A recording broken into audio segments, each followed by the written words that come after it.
여러분 안녕하십니까, 진성호입니다. 민주당이 지난 재보궐선거에서 참패를 한 뒤 민주당의 초선 의원들이 반기를 들었습니다. 특히 그 중에서도 5명의 2030 의원들이 이 긴급 기자회견을 가지고 조국 전 장관, 민주당 지도부, 청와대를 의식한 그런 이 기자회견을 하자 지금 이른바 대깨문 문바들로 보이는 사람들이 이들에게 문자 폭탄도 보내고 SNS에서 맹비난을 하고 나섰습니다. 그런데 문제는 그 비판 정도가 수준 이하라는 겁니다.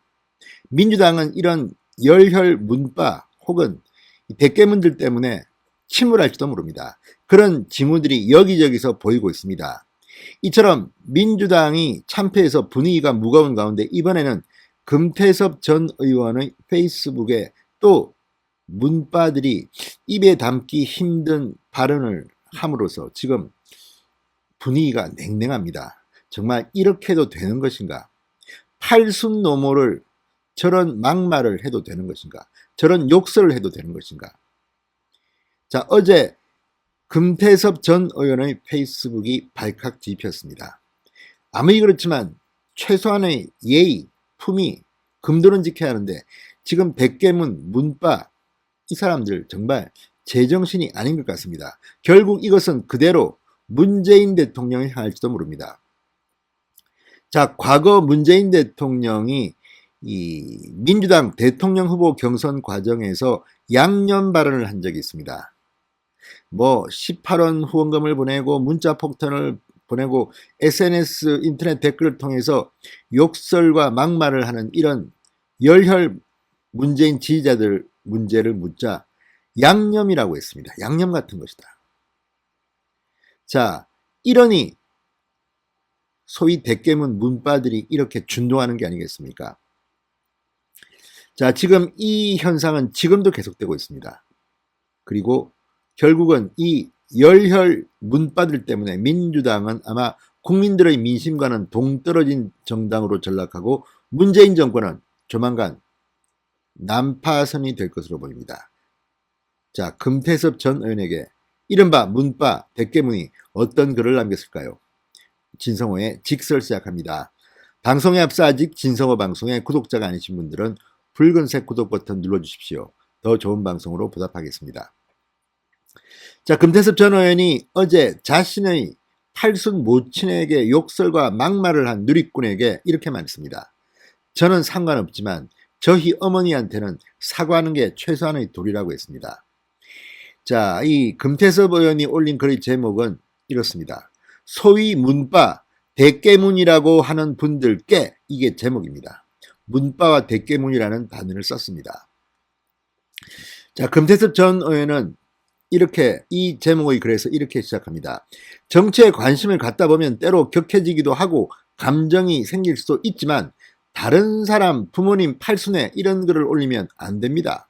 문바들은 다른 사람 어머니를 저 애미라고 부릅니까? 스스로의 얼굴에 침을 뱉는 행태다. 이렇게 비판했습니다. 자, 그래도 상당히 금태섭 전 의원은 점잖게 비판합니다. 얼마나 격노했겠습니까? 얼마나 격앙됐겠습니까? 저런 표현을 정말 저 애미라고 부릅니까? 자, 민주당에 있을 때 정말 여러 차례 이런 모습에 대해서는 지도부나 리더들이 나서서 제지해야 한다고 말씀드렸는데 아무도 안 나서고 놓아두더니 이렇게까지 되는군요. 저는 상관없지만 저희 어머니한테는 사과하는 게 최소한의 도리입니다. 이렇게 썼습니다. 자, 이렇게 문바들이 된 그 책임은 민주당의 리더, 지도부가 나서서 제지하지 않았기 때문에 여기까지 왔다는 겁니다. 거기에는 문재인 대통령도 물론 포함될 것으로 보입니다. 양념 발언이 지금도 생각나기 때문입니다.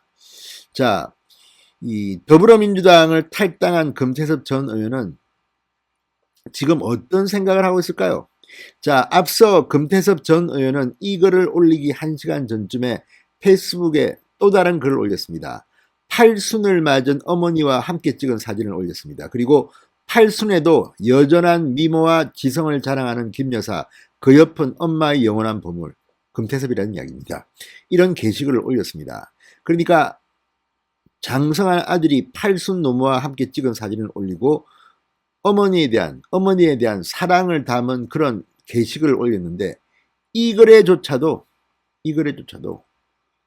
막말 댓글이 단 겁니다. 자, 이 댓글을 단 사람은 이렇게 썼습니다. 저 애미는 얼마나 수치스러운지도 모르고 있겠제. 지가 어떤 괴물 종자를 낳았는지 물음표. 이걸 지금 말이라고 합니까? 아무튼 정말 이건 모욕죄에 해당할 수 있을 것 같습니다. 괴물 종자라고 했습니다. 금태섭을. 그리고 애미라고 했습니다. 저 애미. 자, 금태섭 이어서 바로 여기 댓글을 달았습니다. 부모님 안 계신가요? 어떻게 이런 말씀을 하시나요? 자, 지금 이 댓글을 단 누리꾼 A씨. 이 페이스북에는 문재인 정부 인사들을 지지하는 게시글이 다수 올라와 있다고 조선일보와 중앙일보는 보도합니다. 그러니까 친문 지지자겠죠. 그러니까 금태섭 전 의원이 문바 대깨문이라는 표현을 쓴 것 같습니다. 자, 여기서 M이라는 말 여러분 아시죠? M이 경상도 사투리입니다. 저도 경상도 사람이니까 어미의 경상도 사투리입니다. M이라는 것은 이 어머니가 자식에게 자신을 낮추는 의미로서 애미가 그래 잘못했다, 애미가 뭐 어떻다 이렇게 쓰지만 다른 사람의 어머니한테 애미라고 쓰는 것은 안 됩니다. 그런데 지금 이걸 애미라고 썼습니다. 이걸 어떻게 봐야 될 건지. 자, 그런데 이런 문바들의 행동을 보고 있으면 정말 민주당이 저렇게 몰락하는 이유가 여기에 있는 것은 아닌가. 친문 열혈 지지자들한테 끌려다니다가 민주당이 민심도 못 챙기고 이까지 온 게 아닌가 싶습니다. 뭐 검찰개혁, 언론개혁, 지금도 일부 민주당 의원들은 지난 보궐선거 참패 이유를 남 탓을 돌리고 있습니다. 그 뒤에는 이른바 문바들의 지지가 있는 것으로 보입니다. 자, 2017년 대선 전국에서 문재인 대통령이 극성 지지자들에 대해서 이 경쟁을 더 흥미롭게 만들어주는 양념 같은 것이다 이렇게 감싸주어서 사람들을 놀라게 했습니다. 경쟁을 더 흥미롭게 만들어주는 양념 같은 것이다. 이게 양념입니까? 이 문바들 M이라고 쓰는데 괴물종자라고 쓰는데 참으로 한심합니다. 자, 박영선 의원조차도 당시 문재인 대통령의 발언에 상처받은 사람에게 소금 뿌리는 것이라고 비판할 정도였습니다. 이게 지금까지 그대로 온 게 아닌가. 4년이 지났습니다. 2017년 대통령 경선 때니까. 그리고 민주당 지도부나 리더들은 보니까 저렇게 해야지 내가 잘 되겠다. 문바들한테 아부해야지. 이런 생각을 한 것은 아닌지. 금태섭 전 의원의 말처럼 그때 제지하지 못한 것들이 지금 켜켜이사해서 오늘의 이러한 결론을 만든 것은 아닌지. 흔히들 민주당 사람들 뭐 선거 나오면 뭐 우리 아이들 미래가 어떻고 저쩌고 합니다. 그러나 문바들의 이런 막말을 보면서도 그런 말을 할 수 있을 것인지, 정말 미래와 아이들을 걱정한다면 지금이라도 민주당 의원들 지도부는 문바들한테 경고를 날리기 바랍니다. 진성호의 직설이었습니다. 여러분 감사합니다.